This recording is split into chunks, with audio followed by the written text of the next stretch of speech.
પાટણમાં વિશ્વ પર્યાવરણ દિવસની ભવ્ય ઉજવણી એક પેડ માં કે નામ અભિયાનનો પ્રારંભ। વિશ્વ પર્યાવરણ દિવસ નિમિત્તે પાટણના રિજિયોનલ સાયન્સ સેન્ટર ખાતે વન વિભાગ દ્વારા પર્યાવરણ જાગૃતિ કાર્યક્રમ યોજાયો હતો। પાટણ લોકસભાના સાંસદ ભરતસિંહ ડાભી અને જિલ્લા કલેક્ટર પ્રશાંત જીલોવાના સહિતના મહાનુભાવોની ઉપસ્થિતિમાં આ કાર્યક્રમ સંપન્ન થયો હતો।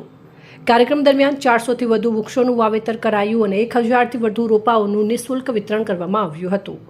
વડાપ્રધાનના માર્ગદર્શન હેઠળ એક પેડ માં કે નામ અભિયાનના ત્રીજા તબક્કાનો શુભારંભ થયો હતો।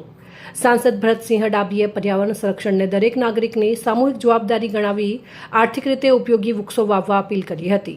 કલેક્ટર પ્રશાંત જીલોવાએ ગ્લોબલ વોર્મિંગ સામે લડવા માટે વૃક્ષારોપણને સમયની અનિવાર્યતા ગણાવી રોપાઓના જતન પર ભાર મૂક્યો હતો।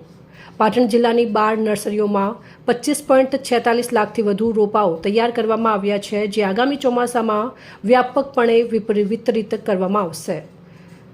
350 સેમીથી વધુ ઘેરાવો ધરાવતા જૂના વૃક્ષોનું જતન કરનાર ખેડૂતોને સરકાર દ્વારા વાર્ષિક ₹5000ની સહાય આપવાની માહિતી આપવામાં આવી હતી।